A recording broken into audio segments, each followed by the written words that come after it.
میں اللہ پہ قربان جاؤں صدقے جاؤں کہ اس نے بھی توبہ کا دروازہ ایسا کھلا رکھا ہے، نہ کوئی عدد کی قید ہے، نہ کوئی عمر کی قید ہے، نہ یہ کہتا ہے 1000 دفعہ توڑ دی تو پھر قبول نہ ہوگی، نہ یہ کہتا ہے 60 سال عمر گزر گئی تو پھر توبہ قبول نہ ہوگی، بلکہ کہتا ما لم یغرغر، جب تک تیرے گلے کا سانس باقی ہے تیری توبہ کا انتظار رہے گا۔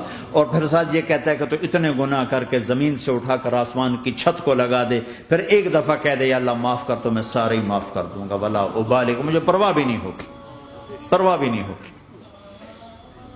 میرا ایک شاگرد ہے کراچی میں، اس کے ایک مسجد کے ساتھ ایک عورت تھی، وہ لڑکیاں سپلائی کرتی تھی، کس قدر بدترین کام۔ اس نے، میرے شاگرد نے اس عورت کے بیٹے سے دوستی لگائی اور اس کو میرے بیان کی کیسٹ دے دی۔ اس نے کہا یہ سن لینا۔ اس نے گھر میں جا کے لگا لی، اس کی ماں کام کرتے ہوئے چلتے پھرتے سن رہی، کانوں میں آواز پڑ رہی۔ تھوڑی دیر کے بعد وہ آ گئی، کہنے لگی مجھے بھی سنا، تو اس نے سنی، پھر کہنے لگی دوبارہ سنا، پھر دوبارہ سنی، پھر کہنے لگی ایک دفعہ اور سنا، پھر ایک دفعہ اور سنی۔ کہنے لگے یہ کون ہے؟ کہ پتہ نہیں کون ہے۔ کہ کس نے دی؟ کہ یہ مولوی صاحب جو مسجد کا اس نے دی۔ تو اس نے بیٹے کو لیا اور مسجد کے دروازے پر آ کے، لوگ تراویح پڑھ کے نکل رہے تھے، انہوں نے کہا میں یہاں کے امام سے ملنا چاہتی ہوں۔ تو آ گیا، امجد نام ہے اس کا۔ کہا مولوی صاحب یہ کیسٹ آپ نے دی ہے؟ کہا جی۔ یہ کون ہے؟ کہ میرا استاد ہے۔ کیا نام ہے؟ طارق جمیل۔ کہا اس نے کہا ہے کہ جتنے بھی گناہ کرو توبہ کرو تو قبول ہو جاتی ہے، تو میری توبہ قبول ہو سکتی ہے؟ تمہیں تو پتہ میں کیا کرتی ہوں۔ کہا ہاں بی بی توبہ تو سب کی قبول ہے۔ کہا اچھا پھر میں تمہیں گواہ بناتی ہوں، میری توبہ، میری توبہ۔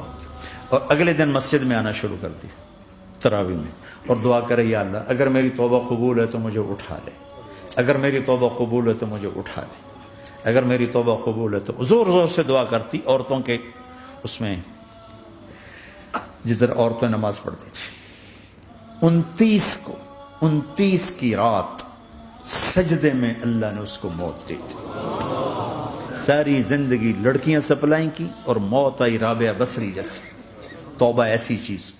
میں نواب شاہ میں تھا تو ایک وڈیروں کو جمع گیا، وڈیرے مسجد میں تو آ نہیں سکتے، سندھی وڈیرے، تو ہم نے ایک وڈیرے سائیں کے گھر میں ہی بیان رکھ دیا، تو وہاں آ گئے سارے۔ تو ایک وڈیرے کو لے کر بڑی مونچھیں اور جلالی چہرہ اور بہت غلط زندگی، میں نے بیان کیا، وہ بیان میں روتا رہا۔